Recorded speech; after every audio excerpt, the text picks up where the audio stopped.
everyone, my name is Jo Pettit. I am one of the lecturers in comparative literature at the University of Kent. I just wanted to introduce you a little bit to the subject of comparative literature and to give you a flavour of what one of our seminars might look like, but also to think about the kind of questions that we ask as a department and how we approach the study of literature more generally. So the title of this presentation is Using Pop Culture to Explain Comparative Literature. And underpinning this is the question of what is comparative literature? How does it distinguish itself from the study of English, for example? And the main way, I suppose, is that comparative literature is, by nature, comparative.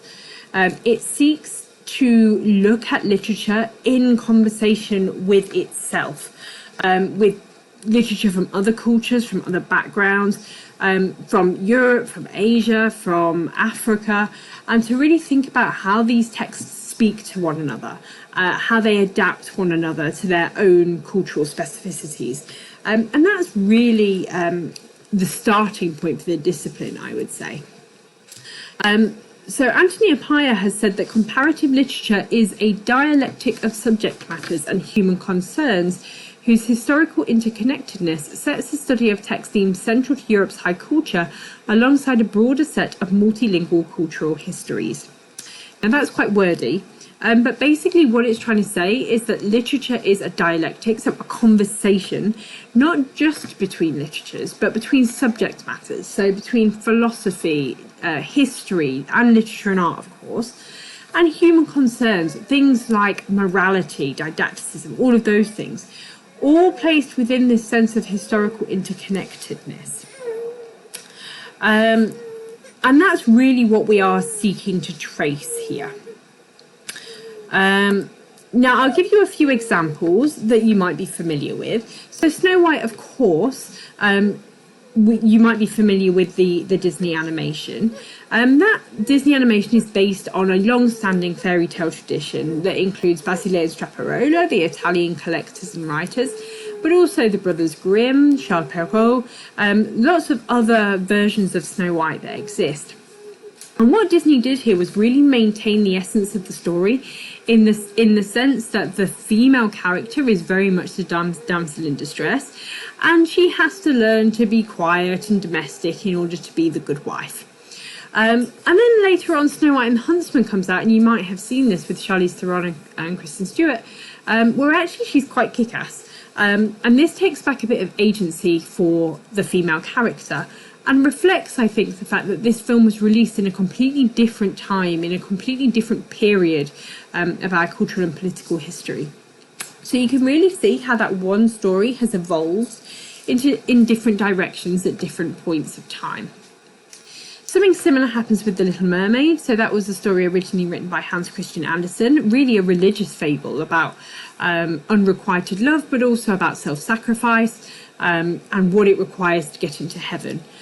Disney come along and turn it into what is effectively a romance, and lo and behold, the woman gets married at the end. Of course, the best possible ending.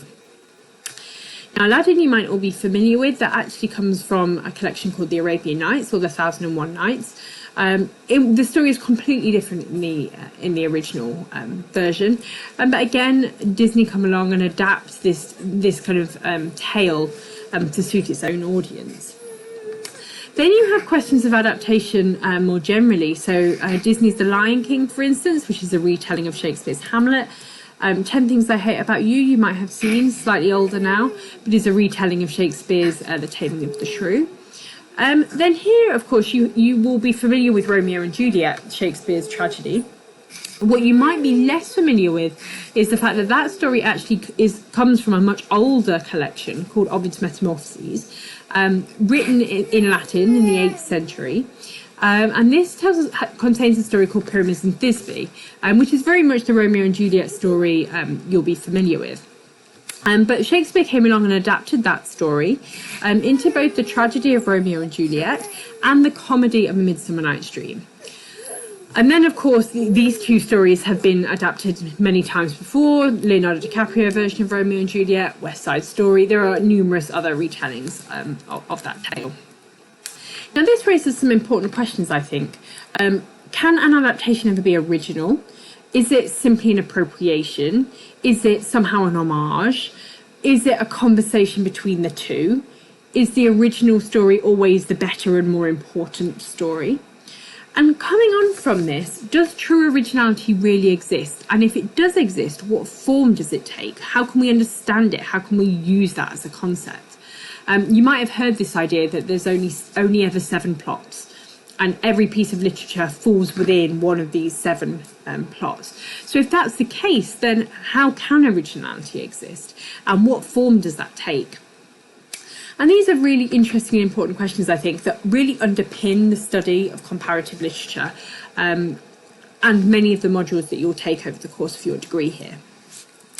Now, what I want to do is just give you an example of how this might work. So I'm going to show you a quick clip. I'm assuming some of you will be familiar with the film Shrek. This is taken from there. It's just a 2-minute clip, so sit back and enjoy. La liberté! Hey! Princess! Wait, what are you doing? Be still, mon chéri, for I am your savior, and I am rescuing you from this green beast. Hey, that's my princess. Go find your own. Please, monster. Can't you see I'm a little busy here? Look, pal, I don't know who you think you are. Of course, how rude, la la. Please let me introduce myself. Oh, merry man!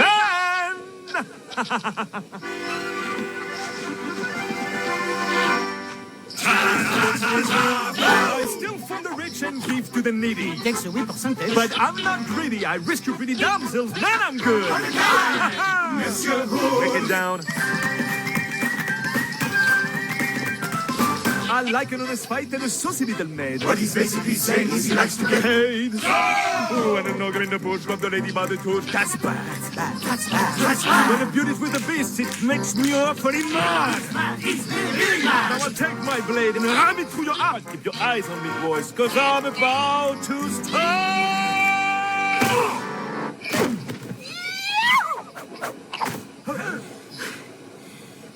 Man, that was annoying. Oh, you little...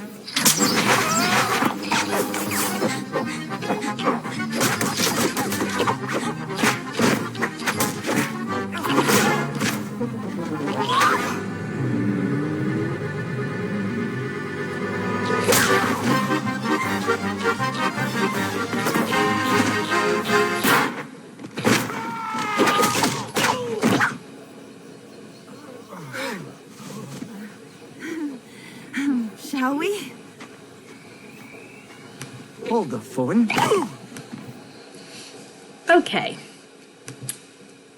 So the question I really want to ask you here, and something that I really would like you to think about, is why that scene is funny. Why does that scene work, or how does it work?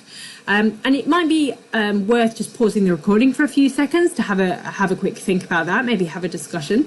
But I'll give you a few indicators. The scene works really because of your knowledge, your existing cultural knowledge, and that works at numerous levels. So, for example, you know that the princess is supposed to be the damsel in distress, and Shrek is supposed to be the big strong hero.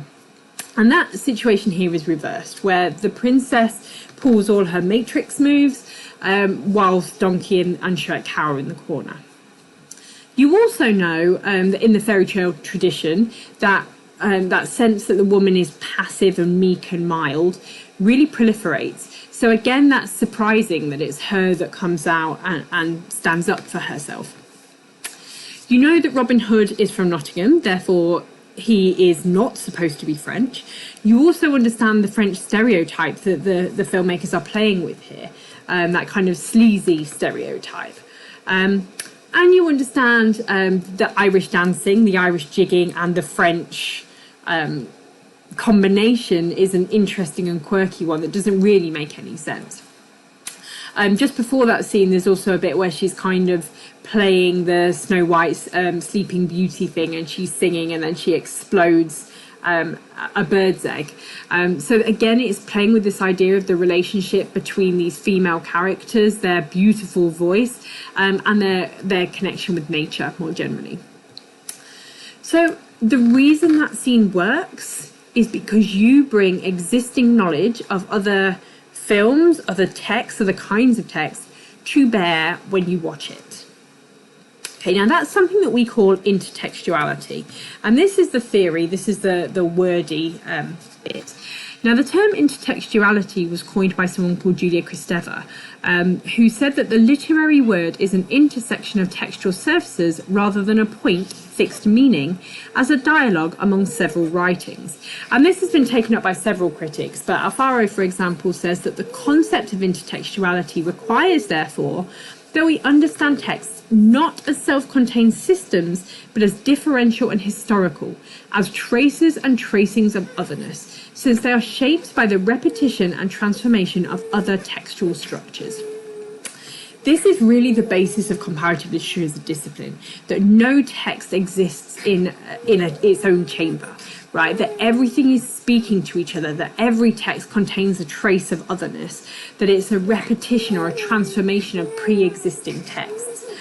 And that works both at the level of content, i.e. when one text directly refers to another one, in which case, what is the significance of that mentioned text? Why has the author brought that in? What does that add?